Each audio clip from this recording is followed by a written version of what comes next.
you, Shri Bhagwan. Next question, Bhagwan. Pada Pranams, dear Shri Bhagwan. What is consciousness? Thank you, Bhagwan.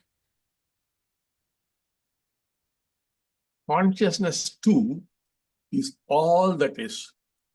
God is all that is. Consciousness too is all that is. In that sense, you could say God equal to consciousness. Now, if you observe consciousness, basically there are three things. The observer, that is you, and the act of observation, and the observed. And we very often use the word seer, seeing, seen.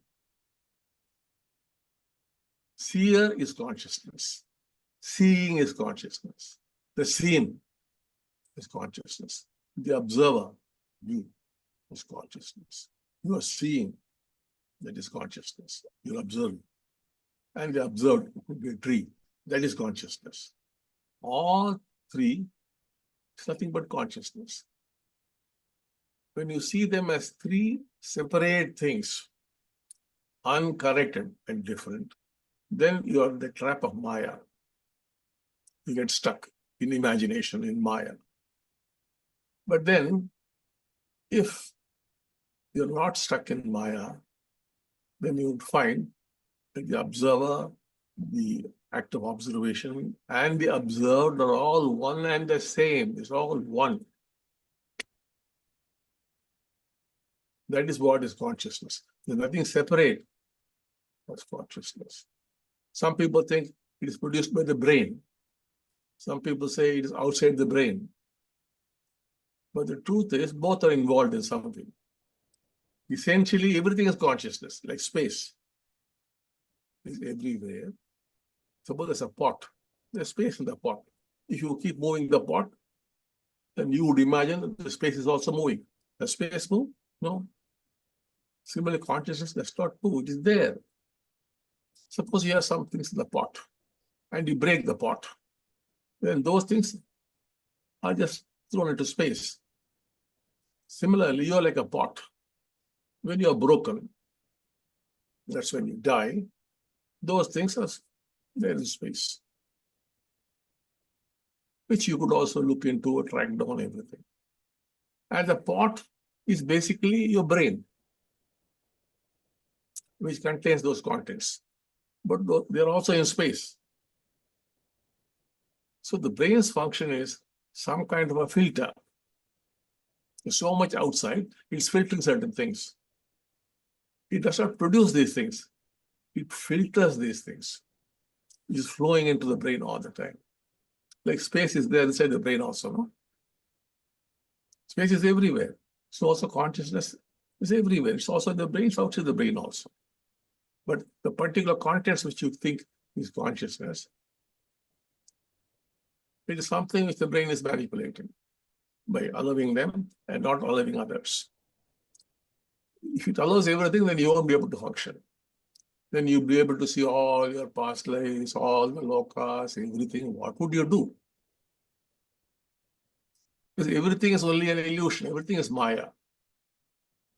Now, you saw the gentleman who was saved in the train, underneath the train. How is it possible? Because everything is Maya. It's an illusion. So Bhagavan is clearly saying it's an illusion. You could do anything with illusion. So an illusion, he's under the train. So in the illusion, he's picked out of the train and put to the platform. Finished. That's how all miracles are done. All miracles are done because it's all an illusion. But for you, it would look very physical and very real. But from Bhagavan's point of view, it is all an illusion. So consciousness is everything. We won't go much deeper into it. Again, as I told you, certain answers, we would not go very deep because you're not yet ready to take on those answers, because if those answers are given, all your foundations will break, all your concepts will break, all your beliefs will break, all your gods will break, everything will break. We don't want that to happen. Your family people, wives and children, jobs, professions, you have to survive. obviously there must be some boundaries.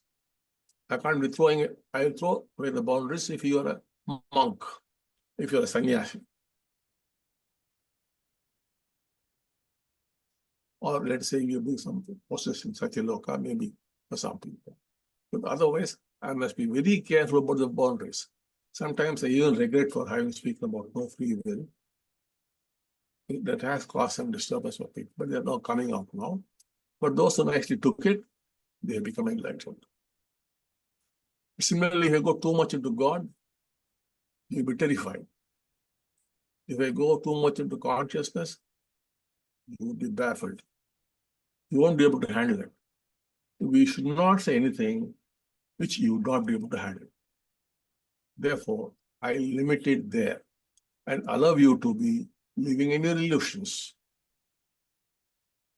Allow you to live in all your falsehoods, because they are safe. You are at that level.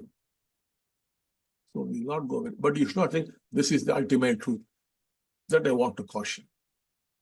Tomorrow, when the time comes or we change, I'll give you more. But right now, we won't cross those limits.